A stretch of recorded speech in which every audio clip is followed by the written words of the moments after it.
Olá, você é nosso convidado para acompanhar uma conversa com o presidente da Comissão de Constituição e Justiça aqui do Senado Federal, o senador Eunício Oliveira.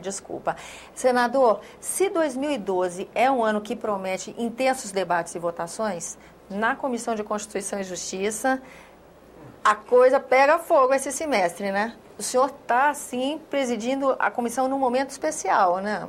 Acho que sim, acho que o Brasil inteiro, né, criou uma expectativa em torno de algumas questões muito importantes para a população brasileira e para o crescimento da economia brasileira, para o seu desenvolvimento.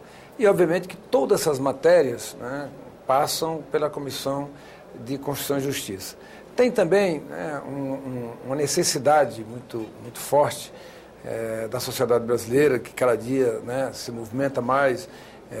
Os meios de comunicação, as redes sociais, têm dado um alento muito forte para que a população participe efetivamente do processo legislativo. E aí, por esse motivo, nós temos matérias extremamente importantes, como o Código de Processo Civil, né, que está chegando aqui à comissão, o Código de Processo Penal, que nós já estamos com basicamente um anteprojeto pronto com os juristas, e agora a grande discussão também da questão do Pacto Federativo, que vai mexer, assim como o Código Penal, né, é o código que disciplina a relação entre todos nós que somos, né, que formamos a sociedade brasileira, é um código de disciplina, um código de conceitos. Da mesma forma, nós vamos encontrar uma outra matéria importante, que é a questão da discussão do Pacto Federativo, né? Não dá mais para a gente ver o que estamos vendo e não tomar nenhuma iniciativa. E eu acho que o Congresso Nacional está no momento oportuno de tomar essa posição e fazer esse grande debate aqui na Casa do Senado Federal. Quando a gente fala nas alterações do Código Penal, fica mais fácil para o cidadão enxergar onde aquilo atinge a vida dele. Os temas são mais assim imediatos na vida do cidadão. Mas quando a gente fala de pacto federativo, talvez não fique tão claro. Quando a gente vê, por exemplo, uma questão como essa que a Bahia enfrenta, essa questão de segurança pública agora com greve de policiais, e vê que tramita no Congresso uma PEC que propõe um piso nacional para esses servidores, a gente vê senadores parlamentares que dizem que isso é inviável na gestão de um estado, de um município. E nessa hora a gente cai na questão do pacto federativo, né? Exatamente isso. Quer dizer, todos esses problemas talvez não estivessem acontecendo se, né, a federação fosse uma verdadeira federação. O que nós não podemos mais conviver é com a ampliação das desigualdades regionais. O estado tal já paga mais do que esse piso da PEC 300. E o Senado fez o dever de casa. O Senado aprovou a PEC 300 e com um prazo para que ela pudesse ser adaptada. Paralelamente a isso, nós precisamos fazer outro debate, que é o debate importante, que é o do Pacto Federativo. No passado, você tinha a busca do equilíbrio regional. A busca, até que chegou um momento, nós tínhamos até salário mínimo diferenciado, até que chegou um momento de unificarmos, tinha condição de unificamos o salário mínimo nacional. Diziam que as prefeituras iam quebrar, que o Nordeste brasileiro não ia ter condições de pagar um salário mínimo.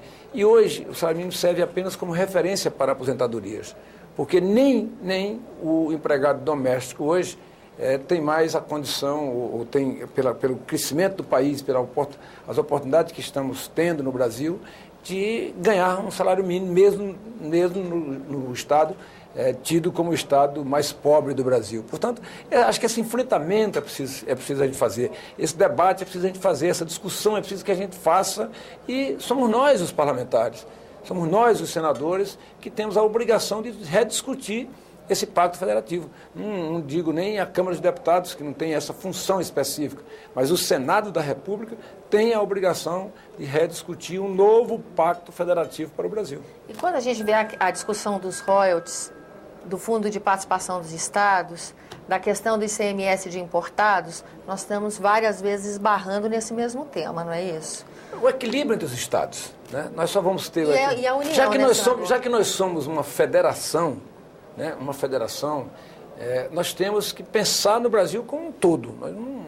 Os estados não são estados independentes, nós temos um estado federados.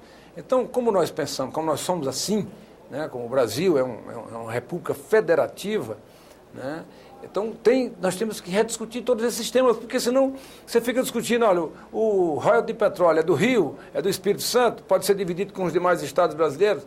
Claro, nós somos um país, nós somos uma federação. Isso tem que estar dentro dessa busca do equilíbrio. E só faremos esse equilíbrio se nós rediscutirmos esse novo pacto federativo.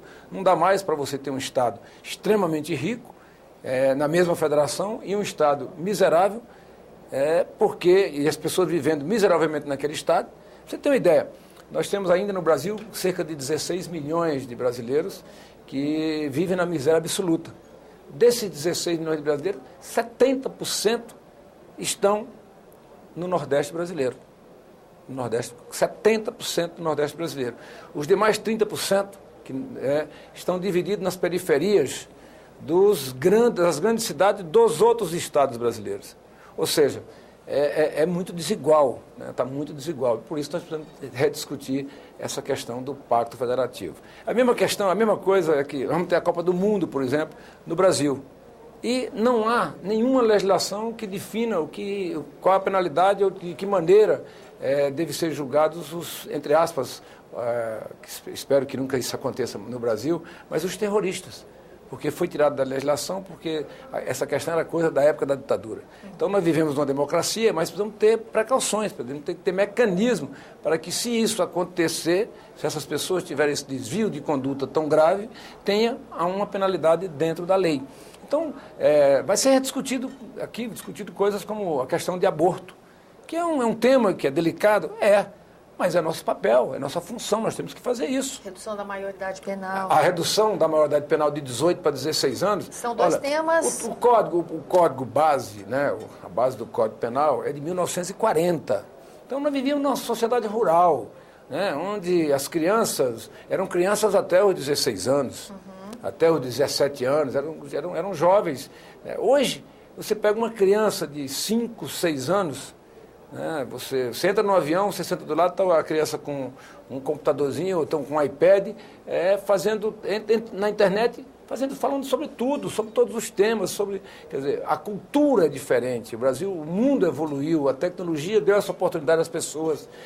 Eu, quando fui ministro das Comunicações, lutei muito para que essas escolas públicas pudessem ter o acesso à internet de banda larga, para que os filhos dos pobres pudesse ter esse acesso ao conhecimento, democratizar, a informação, democratizar o conhecimento e a informação. Não era só o filho do rico que podia entrar na internet, com um computador, ou então, antigamente, quando os ricos tinham bibliotecas nas suas próprias casas e tinham poucas bibliotecas públicas. Então, isso é para dar acesso, para universalizar. Então, é isso que a gente precisa debater com tranquilidade, mas com necessidade. Com objetividade. Nós vamos ter um ano eleitoral, portanto, nós vamos antecipar. O meu desejo é que a Comissão de Constituição e Justiça e que o plenário do Senado dê essa resposta à sociedade brasileira, que a gente não fique aqui, não, porque é um ano eleitoral, não tem quórum hoje, não tem quórum amanhã. Eu tive o privilégio de ser presidente da Comissão de Constituição e Justiça e em todas as sessões que fiz, todas elas tiveram quórum,